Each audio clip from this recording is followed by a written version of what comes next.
সালাম আলাইকুম। এখন যে শেয়ারটা নিয়ে কথা বলবো সেটি হচ্ছে মিউচুয়াল ফান্ড একটা শেয়ার ক্যাপিটেক। সো ক্যাপিটেক এই শেয়ারটি বেসিক্যালি এবার আমরা যদি আসি, নো ডিভিডেন্ড ঘোষণা করেছে। সো নো ডিভিডেন্ড ঘোষণা করার একটা বড় কারণ হচ্ছে মিউচুয়াল ফান্ডগুলো আসলে লাস্ট অর্থ বছরে তারা খুব ভালো যে বিজনেস করতে পারছে, কারণ মিউচুয়াল ফান্ডের মূল বিজনেসই হচ্ছে stock market investment. So last এক বছর তো আমাদের বাজারে যে অবস্থা ছিল, সো মিউচুয়াল ফান্ড গুলা ধুকে ধুকে টিকে ছিল কোনো রকম। সো বাট তারপরে সামনে যেহেতু ফান্ডামেন্টাল শেয়ার গুলো ভালো হতে যাচ্ছে বা market slowly slowly up trending এ যাবে, সো ইনশাল্লাহ মিউচুয়াল ফান্ড গুলো সামনের কোয়ার্টার গুলোতে ইপিএস ভালো আসবে বা তাদের ইনকাম গ্রোথও বাড়বে।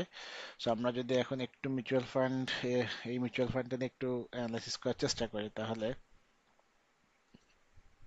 আমরা যদি দেখি ক্যাপিটেক,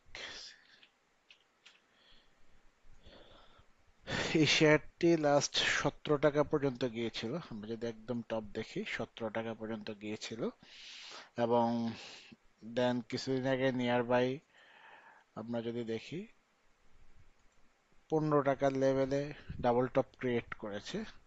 সো এটা যখন ক্রস করতে পারে নাই, এই পজিশনে গিয়েছে, দেন আবার কারেকশন এসেছে এবং এটা বেসিক্যালি নতুন একটি শেয়ার। সো ইএমএ 200 এখনো ক্রিয়েট করতে পারে না, এবার মাত্র একটা লাইন ক্রিয়েট করেছে যেটা শো করতেছে 12.50। সো এটা হচ্ছে ডে ক্যান্ডেল।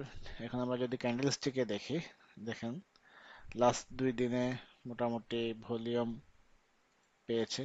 যদি ভলিউম অ্যানালাইসিস করি, তাহলে আমরা যদি দেখি লাস্ট 2 ডেজের ভলিউমটা যদি দেখি, দেখেন ভালো ভলিউম নিয়ে এখানে প্রায় 23,85,000, এখানে প্রায় 15,56,000।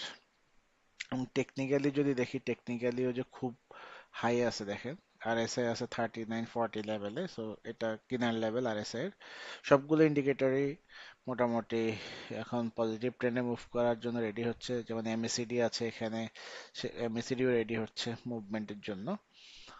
এবং যদি আমরা আরেকটু যদি দেখি এই শেয়ারটি কতটুকু পর্যন্ত যেতে পারে, সো আমরা যদি এই শেয়ারটিকে আরেকটু যদি অ্যানালাইসিস করি যে বর্তমান রেট থেকে কতটুকু পর্যন্ত যেতে পারে, সেটা যদি আমি একটু উইকলি চার্টটাকে দেখি।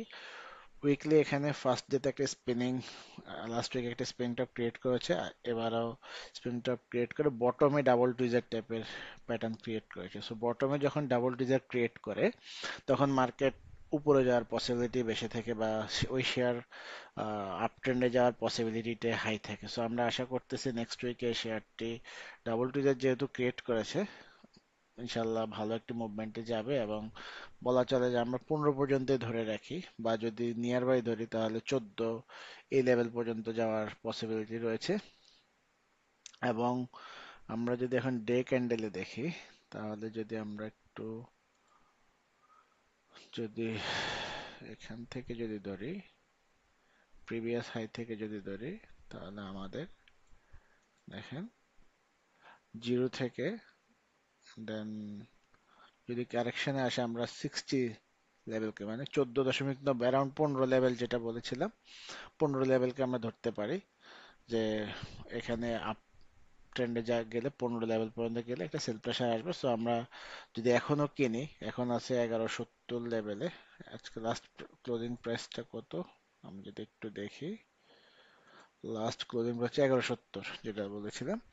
সো 1170 থেকে 15 লেভেল বা 14 লেভেল, 2 থেকে 3 টাকা গ্যাপ পাওয়া একটা মিউচুয়াল ফান্ডের জন্য কম দামে এটা অনেক বড় একটা পাওয়া। সো এই শেয়ারটি দেখতে পারেন এবং আশা করতেছি নেক্সট উইক বা এর পরের উইক, মোটামুটি নেক্সট উইকস এর ভিতরে এই শেয়ারটি ভালো একটা রিটার্ন পাবেন উইদিন শর্ট টাইম।